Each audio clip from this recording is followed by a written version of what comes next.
안녕하세요. 소리시아 채널의 유일한 남자 도희 인사드리겠습니다.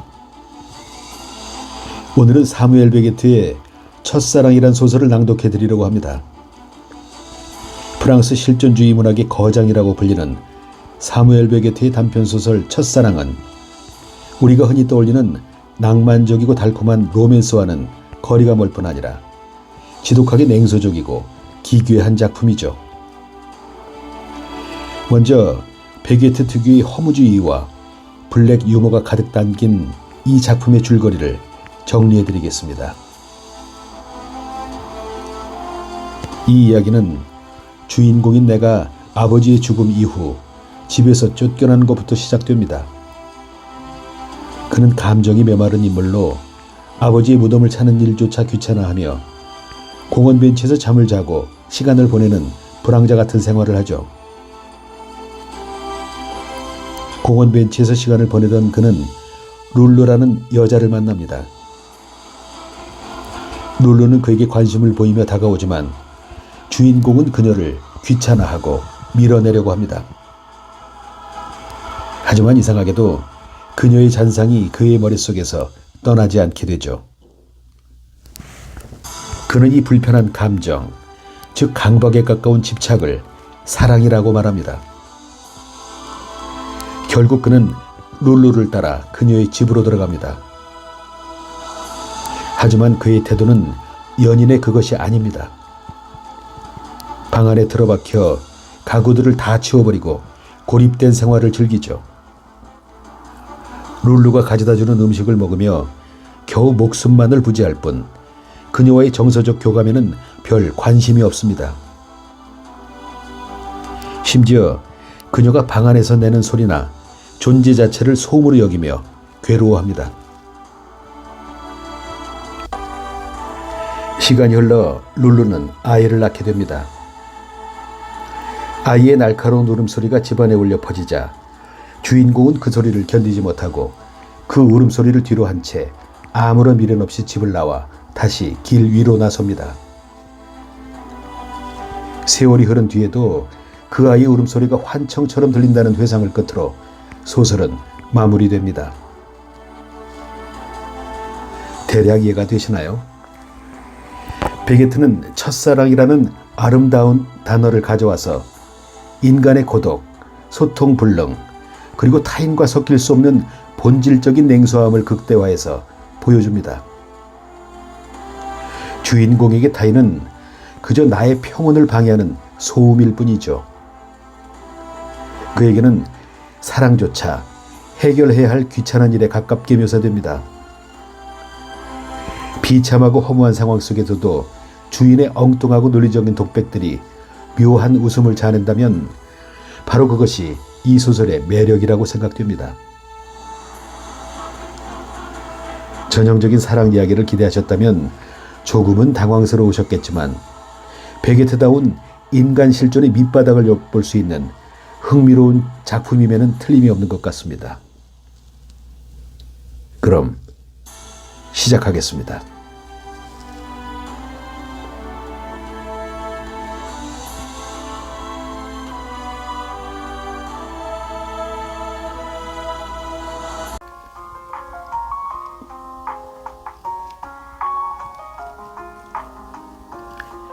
나와 결혼한 여자 룰루는 최소한 자신의 이름은 그게 확실하다며 나에게 잘라 말했다. 하기야 이름 가지고 나에게 거짓말을 해본 데짜 득이 될 건 별로 없었다. 물론 알 수 없는 일이지만 말이다. 프랑스인이 아닌 그녀는 자신의 이름을 루루라고 발음했다. 나 또한 프랑스인이 아니어서 그녀처럼 루루라고 발음했다. 우리 둘은 똑같이 루루라고 발음했다. 그녀는 내게 자신의 성도 가르쳐 주었지만 나는 잊고 말았다. 종이 쪽지에라도 적어 놓았어야 했는데 말이다. 나는 고유명사들이 생각나지 않는 것을 그다지 좋아하지 않는다. 마을에 있는 두 개의 운하 가운데 하나, 나로서는 절대로 구별할 수 없었던 두 운하 가운데 한 운하 기슭에 있는 벤치에서 나는 그녀를 알게 되었다. 벤치는 아주 좋은 위치에 있었다. 흙더미와 단단하게 굳은 쓰레기 더미를 등지고 있어서 내 뒷모습을 가려주었다. 내 양쪽 옆모습 또한 그 벤치 양쪽에 서 있는 오래되다 못해 시들어버린 두 그루의 나무 덕택에 부분적으로만 보였다. 한때 그 나무들에게도 바람에 나부끼는 무성한 나뭇잎들이 있었을 것이다. 바로 그런 나무들을 보고 누군가 여기에 벤치를 놓을 생각을 했을 게 틀림없다. 몇 미터 앞쪽에는 운하가 흐르고 있다. 그것이 운하인지 나로서는 알 길이 없지만 거기서 뭔가 뜻밖의 일이 일어나 나를 경악해 하지는 않을 것 같았다. 그럼에도 그녀는 나를 놀라게 했다. 날씨는 따뜻했다. 나는 몸을 쭉 펴고 누웠다. 내 머리 위에는 서로를 지탱하기 위해 이파리 하나 없이 앙상하게 얽혀있는 두 그루 나무가 있었다. 나는 그 나뭇가지 사이로 별이 총총한 하늘 모퉁이가 여기저기로 옮겨 다니는 것을 보고 있었다. 앉을 자리 좀 내주세요. 그녀가 말했다. 처음에는 반사적으로 그냥 가버리려고 했지만 피곤하기도 하고 어디로 가야 할지도 몰라서 곧바로 그렇게 할 수는 없었다. 그래서 내가 다리를 약간 오므리자 그녀가 자리에 앉았다. 그날 저녁 우리 두 사람 사이에는 아무 일도 없었다. 그녀는 금방 가버렸다. 내게는 말 한마디도 없었다. 그녀는 오로지 자신에게도 취된 듯 아무런 가사 없이 이 노래에서 저 노래로 이상하게 건너뛰며 불렀다.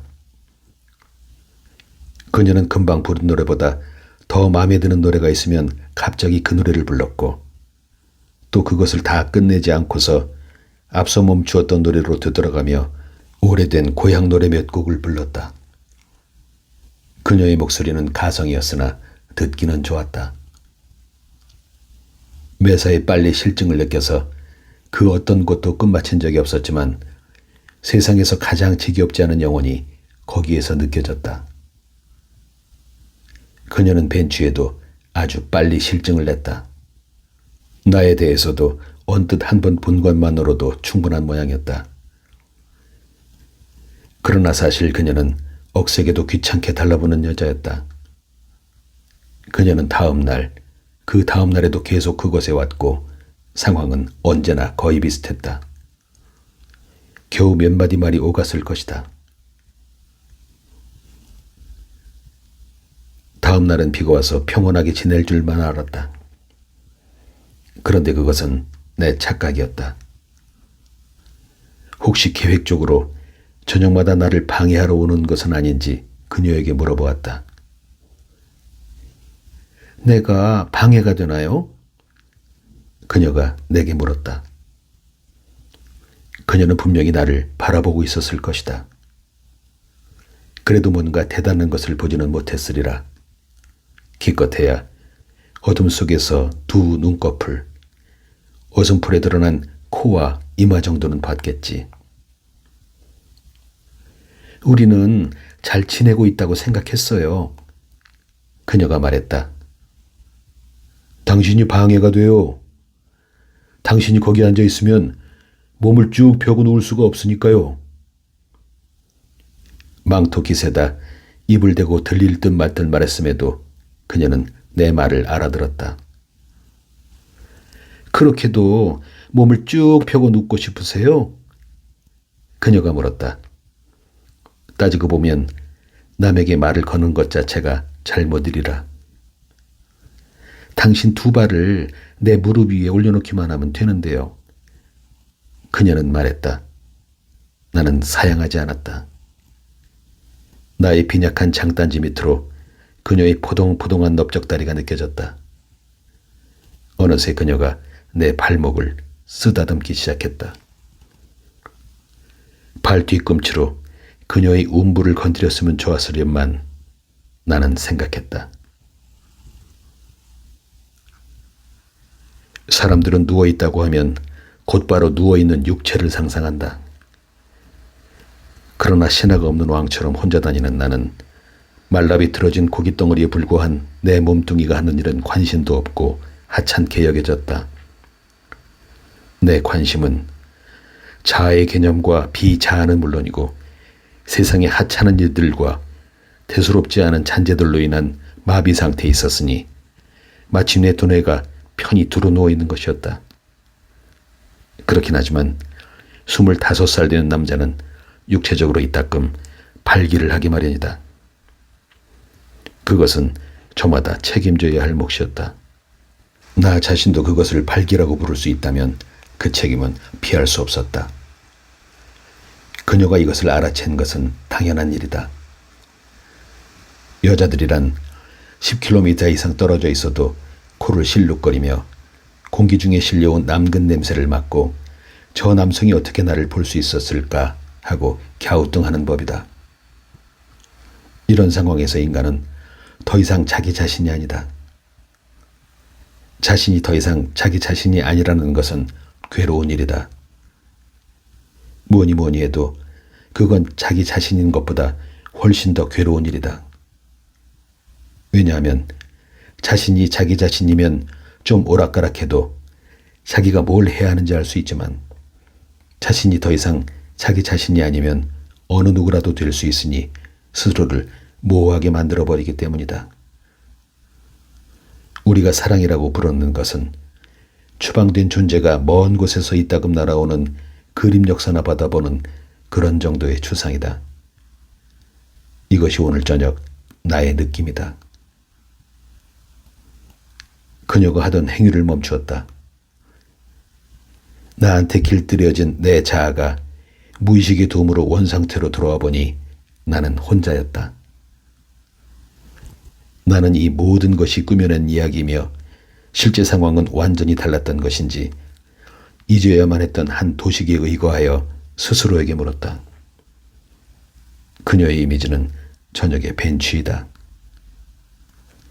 저녁 무렵 벤치 이미지와 연관되어 벤치에 대해서 말하는 것은 곧 그녀에 대해서 말하는 것이나 마찬가지이다. 그것은 아무것도 설명해 주지 않는다. 나는 아무것도 증명하고 싶지 않다. 낮의 벤치에 대해서는 말할 필요가 없다. 나는 거기에 없었기 때문이다. 나는 아침 일찍 벤치에서 일어나 해가 질 무렵에서야 벤치로 돌아가곤 했다. 그렇다. 낮에는 먹을 것을 구하고 숨어 있을 만한 곳들을 알아두었다. 만약 당신들이 아버지가 물려준 돈으로 뭘 했는지 묻는다면 나는 아무것도 하지 않고 그냥 주머니에 넣어두었다고 말할 것이다. 내가 늘 젊은 상태로 있을 수는 없지 않은가. 여름은 영원히 이어지지도 않고 가을도 마찬가지라는 것을 내 부르주아적인 영혼이 말해주었다. 나 또한 그것을 알고 있기 때문이다. 이윽고 나는 그녀에게 실증 났다고 말했다. 그녀는 내 곁을 떠나 있을 때도 나를 몹시 방해했다. 지금도 여전히 방해받고 있긴 하지만 다른 골칫거리들과 대충 비슷해졌다. 게다가 지금은 방해받아도 더 이상 아무렇지도 않다. 애초에 방해받는다는 것은 무엇인가? 어쩌면 나는 방해받기가 필요할지도 모른다. 나는 방식을 바꾸었다. 요령을 알게 되었다. 잃어버린 판돈에 갑절을 건 상태이다.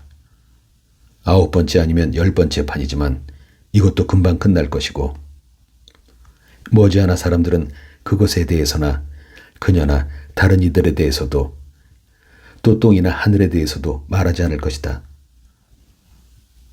그럼 내가 더 이상 오지 않았으면 좋겠어요? 그녀가 물었다. 사람은 마치 자신의 귀를 믿으면 화형이라도 당한 것처럼 방금 들은 말을 되풀이한다. 나는 그녀에게 가끔씩 오라고 대답했다. 지금도 잘 모르지만 그 무렵 나는 여자들에 대해 잘 몰랐다. 남자들도 그렇고 동물들도 마찬가지이다. 제법 안다고 할 수 있는 것은 내가 당하는 고통들 뿐이다. 나는 날마다 내 모든 고통들을 생각하지만 그 생각은 신속하게 이루어졌다가 순식간에 사라진다. 그렇다고 그 고통들이 모두 생각에서 비롯된 것은 아니다.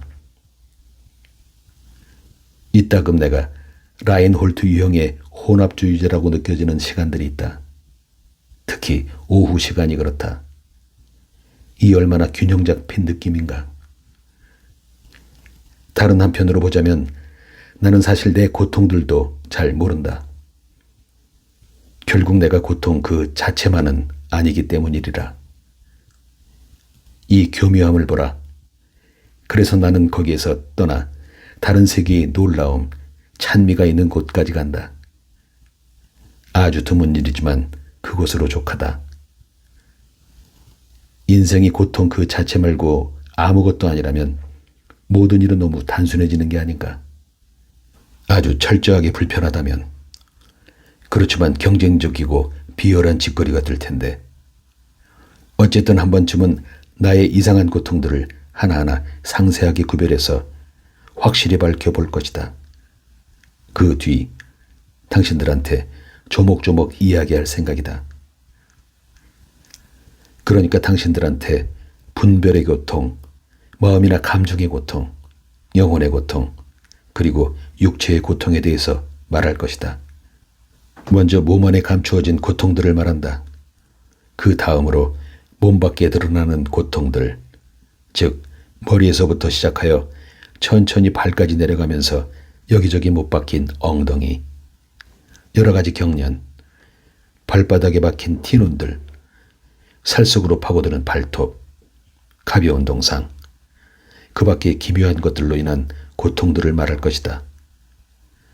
그리고 나의 이야기에 귀 기울일 만큼 상냥한 사람들에게는 말하는 김에 누군지 모를 한 작가의 책에까지 말해줄 계획이다.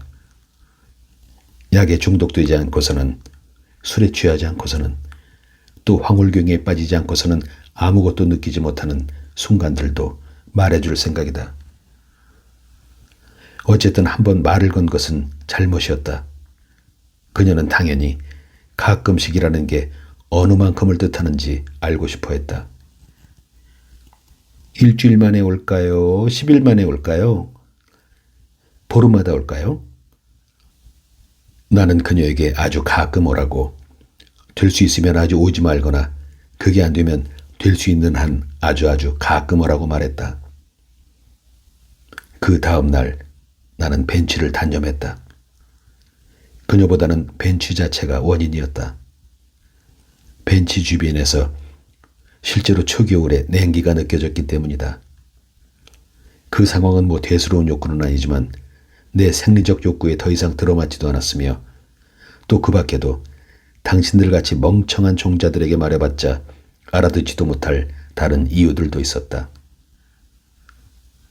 그리하여 그간 두루 돌아다니면서 알아둔 암소가 뛰쳐나간 외양간으로 피신했다. 외양간은 어느 터 한 모퉁이 있었다. 그 터 표면에는 목초보다는 쐐기풀이, 쐐기풀보다는 진흙이 훨씬 더 많았지만 땅속에는 꽤 많은 재산이 묻혀 있을 것 같았다.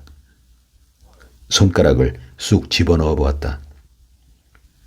휴 하는 한숨소리와 함께 퍼석 부서지는 말라붙은 속빈 쇠똥, 그 똥으로 가득 찬 외양간이었다. 나는 태어나서 처음으로 손안의 무릎힘만 충분했다면 내 생의 마지막을 기꺼운 마음으로 알렸을 것이다. 그런데 그렇게 하지는 못하고 꽁꽁 얼어붙은 내 정신 속에서 사랑이라는 끔찍한 이름을 부당하게 도용한 어떤 감정과 싸워야만 했다. 우리 고장의 매력은 변변한 피임기구조차 없음에도 불구하고 주민이 별로 없다는 사실이다. 그 밖에 또 하나 꼽자면 싼지 오래된 똥덩어리들 말고는 모든 것이 아무렇게나 방치되어 있다는 점이다. 사람들은 그 똥덩어리들을 악착같이 주워 모아 지퍼로 싸서 줄줄이 갖고 다닌다. 세월에 의해 썩은 똥무더기가 생겨난 곳이라면 당신들은 어디서든지 웅크리고 코를 킁킁거릴 것이다. 그러다가 얼굴이 벌겋게 달아오른 우리 고장 사람들을 만날 것이다. 우리 고장은 집을 잃은 사람들의 천국이다. 자, 요컨대 이것이 바로 내가 행복한 이유이다. 이곳은 모든 존재가 엎드리도록 이끌며 나는 이러한 관찰자들 사이에서 어떤 연관성도 보지 못했다.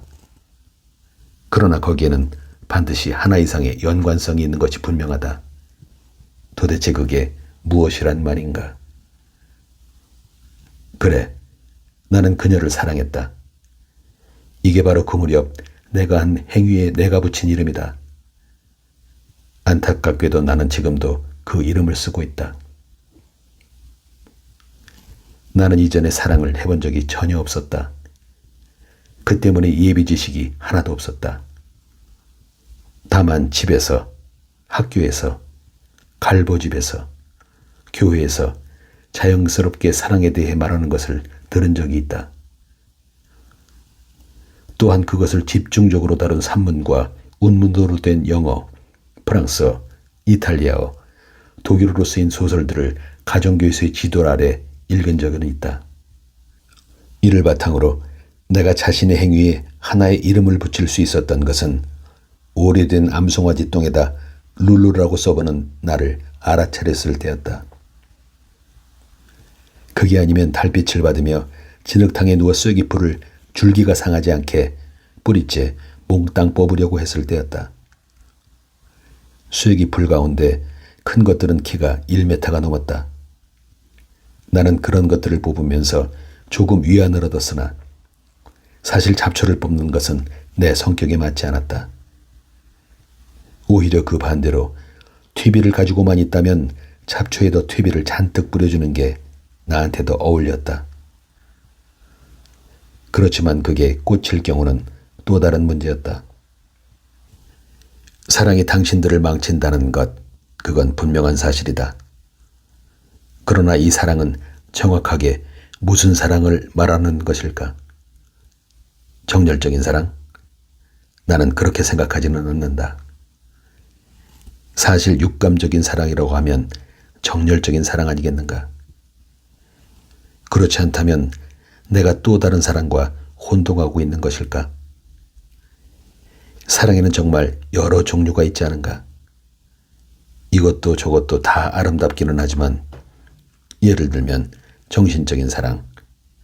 이게 방금 생각난 또 다른 사랑이다. 이것은 이해관계를 떠난 순수한 사랑이다. 내 사랑은 순수한 정신적인 게 아니었을까? 그러나 그렇게 보긴 어렵다. 순수하고 사심없이 그녀를 사랑했다면 암소가 싼 오래된 똥덩어리에 그녀의 이름을 쓰고 입속에 넣고 쪽쪽 빨았겠는가? 자, 좀 진정하자. 나는 룰루를 생각했다. 그게 모든 걸 말해주진 않지만 내 생각에는 그래도 꽤 많은 것을 알려준다. 룰루라는 이름의 실증이라니까 지금부터는 다른 이름으로, 이번에는 한 음절로 된 이름을 써볼까?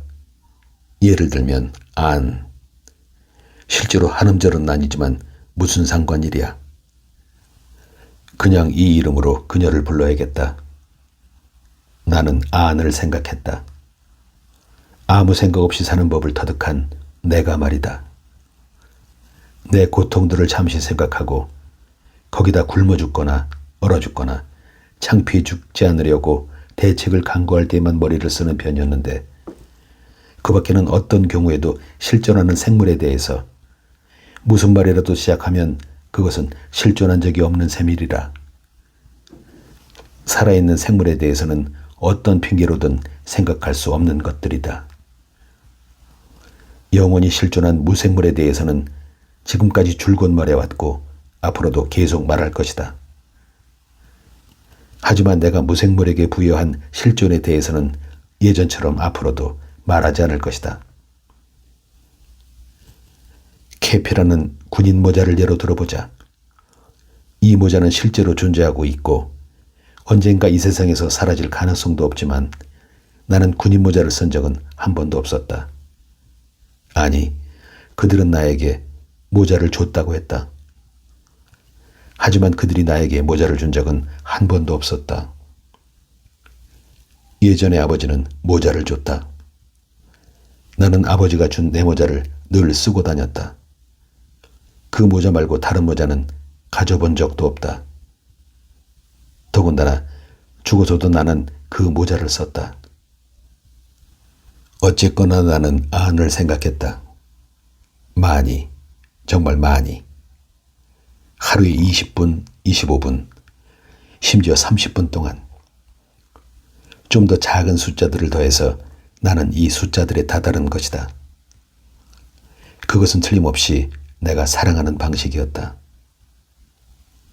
이것은 안에 대해 내가 어리석은 짓들을 하지 못하도록 미리 막는 지적 사랑으로 봐야 하는가? 그렇게 볼 수는 없다. 내가 그런 방식으로 그녀를 사랑했다면 아주 오래된 쇳덩덩어리에 안이라는 글자를 쓰면서 즐거워했겠는가? 그리고 내 머리 밑에서 꿈틀대는 그녀의 두 넓적다리를 신비로운 두 개의 긴 베개처럼 느꼈겠는가? 어느 저녁이었다. 이 상황을 끝내기 위해 예전에 그녀가 나를 보러 왔던 시간에 벤치로 갔다. 그녀는 거기에 없었다.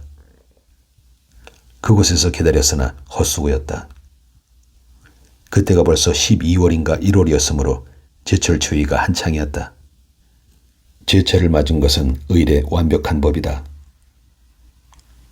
아무튼 외양간으로 돌아간 나는 공식적인 시간이란 하늘을 이루는 날만큼이나 다양한 방식으로 공기와 하늘 또 마음에 기록된다는 사실에 기초하여 멋진 하룻밤을 보낼 계획을 세웠다.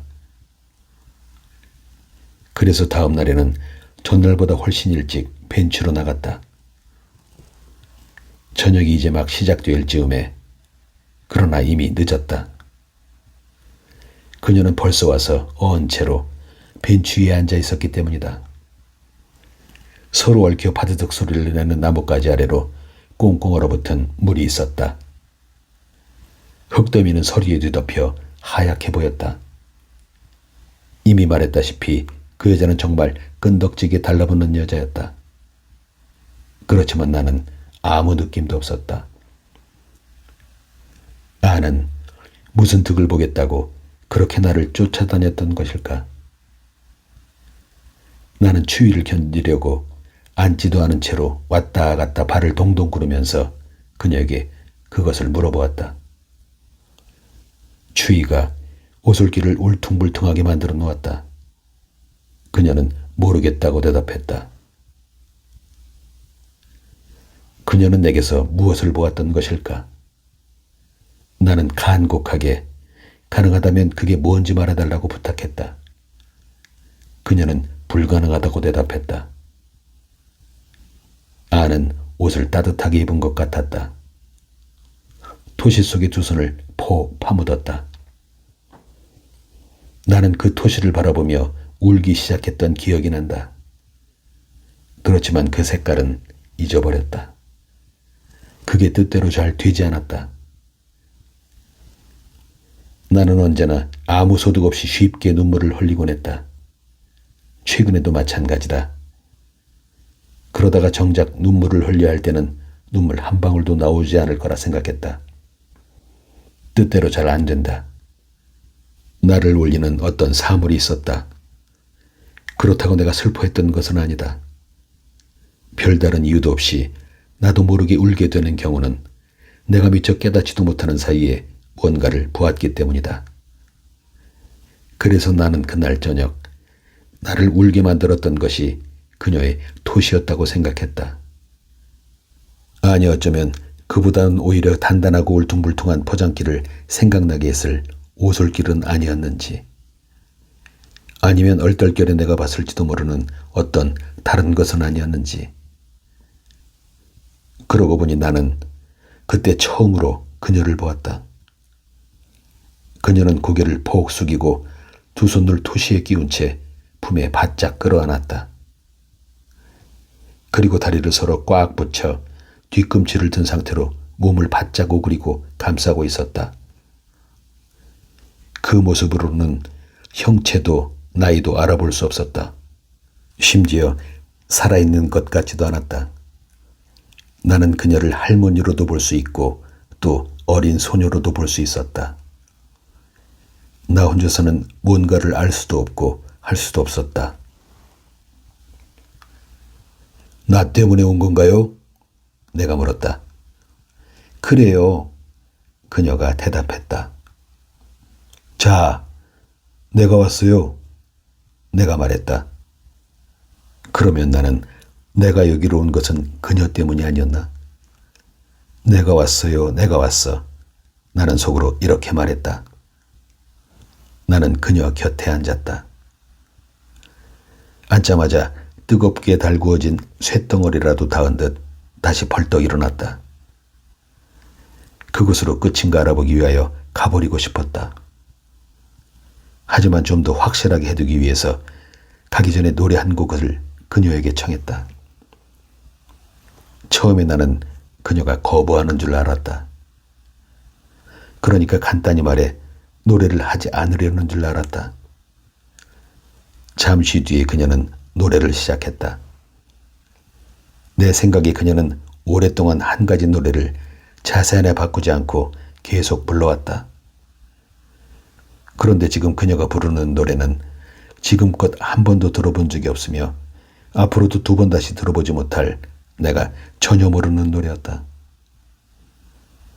나는 단지 그 노래에서 레몬밭인지 오렌지 밭인지 확실하지는 않지만 아무튼 둘 가운데 무슨 밭이 문제였다는 것을 기억한다. 레몬밭인지 오렌지 밭인지 문제가 되었다는 사실을 기억하는 것만으로도 나로서는 상당한 수확이었다. 사실 귀머거리가 아닌 이상 사람이 노랫소리를 듣지 않고서 산다는 것은 물리적으로 불가능하다. 그 때문에 나도 여러 노래를 들었다. 그러나 그런 노래들에 대해서 기억나는 건 아무것도 없었다. 가사 한마디, 곡조 하나 제대로 기억나는 게 없었다. 가사와 곡조만 어렴풋이 기억하고 있을 뿐이다. 아, 말하다 보니 쓸데없이 문장만 꽤 길어지고 말았다. 노래를 듣다가 나는 떠났다. 길을 가면서 그녀가 다른 노래를 부르는 소리를 들었다. 어쩌면 같은 노래였는지도 모른다. 그 힘없는 목소리는 내가 멀어짐에 따라 점점 더 약해져 갔다. 이윽고 그녀가 노래를 끝내는지 아니면 그 소리를 들을 수 없을 만큼 내가 멀리 갔는지 노랫소리는 들리지 않게 되었다. 그 무렵 나는 그런 불확실한 상태에 머물러 있는 것을 좋아하지 않았다. 그래서 필연적으로 불확실한 상황에서 의문을 품고 살았다. 이른바 물리학적 질서에 속하는 하찮은 종류의 불확실하고 의문스러운 상태들은 그것들이 하찮은 만큼 몇 주 동안 등에처럼 내 몸에 착 달라붙어 나를 괴롭힐 수 있었다. 그래서 나는 이를 곧장 없애버리고 싶었다. 나는 뒤로 몇 발자국 돌아가 멈추어 섰다. 처음에는 아무 소리도 듣지 못하다가 너무나도 희미하게 들려오는 목소리를 가까스로 들었다. 나는 목소리를 듣지 못하다가 어느 순간부터 듣기 시작한 게 분명했다. 실상은 그렇지 않았는데 조용히 침묵에서 흘러나온 그 목소리는 너무나도 침묵과 비슷했다. 시작이라는 게 있을 수 없는 목소리였다. 그 목소리가 마침내 들리지 않게 되었다. 목소리가 멈춘 것인지 낮아진 것인지 아님을 확인하기 위하여 나는 그녀 쪽으로 다시 몇 발자국 다가갔다. 그러다가 문득 생각했다. 그녀 곁에 서서 그녀 쪽으로 몸을 기울여 들여보지 않고서야 그걸 어찌 알겠는가. 나는 낙심하여 의문만을 가득 안고 몸을 돌려 가버렸다. 그런데 몇 주 뒤에 나는 잔뜩 겁에 질려 그 벤치로 다시 갔다. 그 벤치를 단념한 이래로 네댓 번째 회기였다.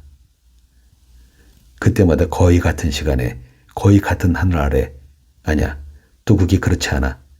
왜냐하면 하늘은 언제나 똑같으니까. 아, 이걸 어떻게 표현하면 좋지? 그래, 표현하지 말자. 그래야지. 그녀는 거기에 없었다. 그런데 어느 순간에 갑자기 그녀가 다시 거기에 나타났다. 나는 그 언저리를 쭉 지켜보고 있었는데도 그녀가 오는 것을 보지도 듣지도 못했다. 어찌된 영문인지 모르겠다. 비가 내리고 있었다고 말하자 변화를 좀 주는 의미에서 그녀가 비를 피해 우산을 쓰고 있었다면 분명 특별한 옷을 입고 있었을 것이다. 나는 그녀에게 저녁마다 오느냐고 물었다. 아니라고 그녀가 대답했다. 그냥 가끔 와요. 벤치에 물기가 너무 많아서 도저히 앉을 수가 없었다. 우리는 이리저리 거닐었다. 나는 그녀의 팔을 잡으면 기분이 좀 좋아질까 해서 잡아보았지만 전혀 그렇지 않았다. 그래서 그냥 놔버렸다. 그런데 도대체 무엇 때문에 이런 자질구레한 것들을 이야기하는 것일까? 운명의 나를 늦추기 위해서? 나는 그녀의 얼굴을 조금 더 자세히 바라다보았다. 나한테 그녀의 얼굴은 평범한 얼굴로서 존재하는 무수한 얼굴들과 다를 바가 없었다. 그녀는 사팔뜨기였다. 나는 그 사실을 훨씬 뒤에 알았다. 그녀의 얼굴은 젊어 보이지도 않았고 그렇다고 늙어 보이지도 않았다. 생기 넘치는 탱탱한 얼굴과 늙어서 푸석거리는 얼굴 중간쯤이라고 해야 할 듯했다. 그 무렵 나는 이런 모호함을 견디지 못했다. 어쨌든 솔직히 말하자면 그녀의 얼굴이 이뻤었는지 아니면 이뻐질 수 있는 얼굴인지 그런 것을 아는 것이 나에게는 정말 불가능했다. 만일 내가 아름다움에 대한 예비 지식을 가지고 있었다면 아마 예쁘다고 할 수 있는 얼굴들을 여러 번 사진에서 봤기 때문이리라. 그리고 죽어가는 아버지 얼굴에서 인간적 아름다움의 가능성을 잠시 엿볼 수 있었다. 그런데 늘 찌푸린 낯에 피가 몰려 시뻘겋게 된 사람들의 얼굴, 그것들도 대상으로 삼아야 할까? 나는 이 무함과 혼미함 속에서 아예 움직이지 않거나 느낄 수 없을 만큼 천천히 흐르는 물, 이 물이 갈망하듯 떨어져 높은 물보라를 일으키는 모습을 보고서는 감탄했다. 그녀는 자기가 노래하길 바라느냐고 내게 물었다. 나는 아니라고, 그보다는 무슨 말을 해주길 바란다고 대답했다. 나는 그러면서도 그녀가 할 말이 없다고 말하리라 생각했다. 또 사실 그래야 그녀다운 반응일 것이다. 그래서인지 나는 그녀가 방을 하나 가지고 있다는 말에 아주 기분 좋게 놀랐다. 그런데 그쯤은 이미 짐작하고 있었던 일이다. 자기 방 없는 사람이 어디 있겠는가? 방이 2개예요. 그녀가 말했다. 아니, 정확히 방이 몇 개지요? 내가 물었다. 그녀는 방 2개에 부엌 하나가 있다고 다시 대답했다. 그 수는 대답할 적마다 하나씩 늘어갔다. 그녀는 마침내 욕실까지 기억해냈다. 방이 정말 2개란 말인가요? 내가 물었다. 그래요. 그녀가 대답했다. 2방은 붙어 있나요? 내가 물었다. 이제 대화다운 대화가 시작된 것이다. 그 사이에 부엌이 있어요. 그녀가 대답했다. 나는 왜 좀 더 빨리 그 사실을 말하지 않았느냐고 그녀에게 물었다. 그 무렵 내가 흥분해서 정신이 나갔던 게 틀림없었다. 나는 그녀 옆에 있으면 불편했다. 그녀 말고 다른 것을 생각할 수 없었다. 그것만으로도 대단한 것이었다. 오래전에 겪은 일들을 하나하나 들춰내다가 깊은 바다로 나 있는 계단을 하나씩 밟고 내려가듯 차츰차츰 빠져들어간다. 이렇게 아무것도 생각하지 않게 되는 자유를 느끼는 것이다. 그러나 그녀 곁을 떠나면 그 자유마저도 잃게 되리라는 것을 나는 알고 있었다.